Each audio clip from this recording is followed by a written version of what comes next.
Hey everyone, welcome back to another video. So, patience is something that represents your deep trust in the universe. And it does not come from your ego, it comes from your spirit, from your consciousness. Because the ego is always rushing, it has no space for being patient. It is always looking for the next activity. And we live in such a fast paced world where we have no space between two activities. The moment we finish one thing, we are running towards the next one. And it's like we are afraid of that space between those two things. That's why we are constantly running. Okay, now I have achieved this. What's the next thing? What's the next thing? But what about this now moment? What about enjoying and appreciating this present moment? And that can only come from a place of stillness. And being patient is just a byproduct of that. It is your inner stillness. It is your beingness, your consciousness. And only through being patient, you can ask deeper questions about life. Because everyone is just running. Everyone is just following the herd mentality. We are just copying each other. That's how we grow up, by imitating others.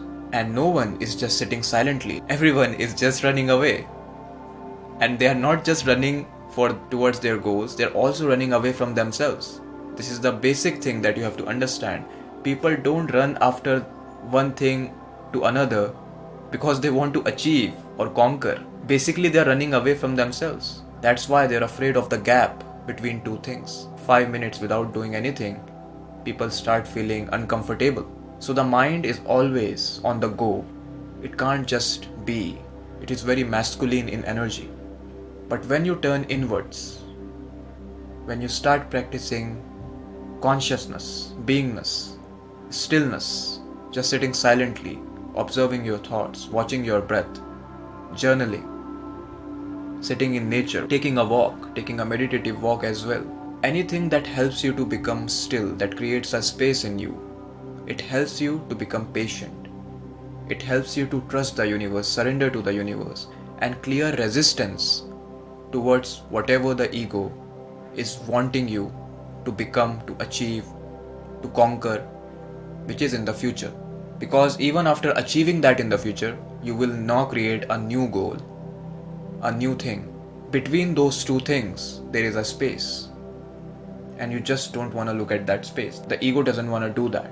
So in order to experience true stillness and live a life of alignment, of consciousness, one should learn to be patient in life. Because patience is really a superpower from a perspective of your spirit. It helps you to take aligned action. It helps you to live a life of fulfillment and not of obligation, of validation. And you are no longer driven by your ego when you are being patient. You trust the universe. You are guided by your higher self. And there is a saying that I feel depressed if I am not being productive. I don't feel your higher self would want you to feel depressed in order to become your best version. This is a very toxic way to function, because it just shows that the moment you are not being productive, the moment you are not constantly creating something, you are facing yourself. You are in that gap between those activities, and suddenly you start feeling that I am nothing without being productive. You're always producing something, always creating something, earning money, hustling.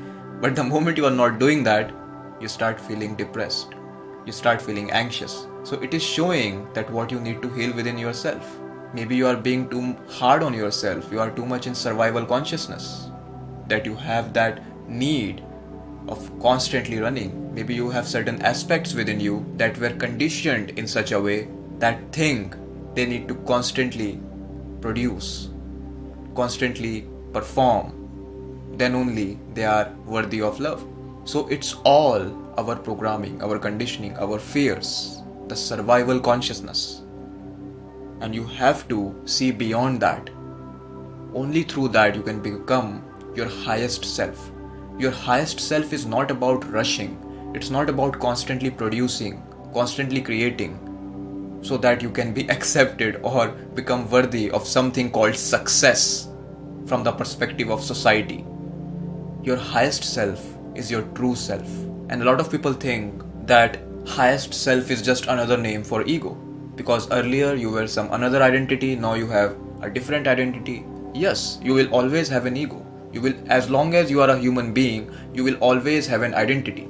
But when you are driven by your past, when you are reacting to your past, when your identity is not something that you chose, was imposed on you, it is a derivative of your conditioning, then it can't be your highest self. Your highest self means a self of awareness, where you are creating your reality consciously, where you are not reacting to your program's conditioning, where you are consciously choosing every aspect of your reality. That is being your highest self. And the number one thing, the priority should be to live a life of alignment, to live a life of who you truly are, not what the society wants you to be, not what your conditioning wants you to be, what your fear, shame, guilt that was projected onto you wants you to be, but to be who you truly are. And this is what people, really create a blind spot around. Because we are so heavily conditioned, we are unable to see that this is not a race. We all are unique individuals. We are not here to produce, we are here to create our reality consciously. We are here to come in alignment with who we truly are. Because everything that aligns with you, you will not have to force that. It will come through you naturally. So this idea of constantly producing, creating, are you a machine? Because machines are the things that produce. Their significance is decided by how much they can produce, not by the quality. You are a human. You are a spiritual being having a human experience. You have the creative force within you. The same life force energy that flows through the entire cosmos is flowing within you, and you are supposed to create through that. You have to give birth to new energies, to new consciousness through your being. And you have that power, but you are just simply not aware of it. So you have to become aware of that inner power. You have to discover your light, and then you have to work through that. You have to take aligned action. You don't have to take an action out of resistance, that just because you have some obligation to create something, to produce something, you are obligated to do it. Then you are not acting from a sovereign space. You are a victim. You are a victim of your own creation. Like you created something, for example, a podcast or a YouTube channel, and every day you are supposed to post. Why? Because certain program within you is saying so. But let's just say that you don't feel like it. You feel like I should just post once a week or once a month. So why not go with that? Why not focus on quality over quantity? This quality comes from your spiritual nature, from your being. And the quantity, it's just the machine nature. Like I said, the significance of a machine is decided on the basis of its production, how much it can produce. We are not machines.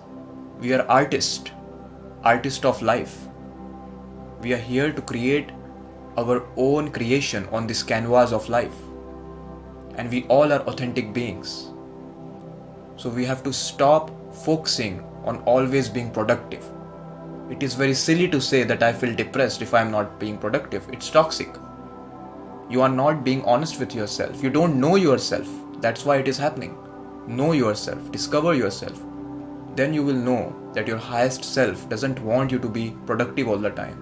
It just wants to be you all the time. It just wants you to be in alignment with who you truly are. I hope you enjoyed this video. You can like, comment, share. You can also support my work by hitting the thanks button. And please make sure to subscribe. Much love to you all.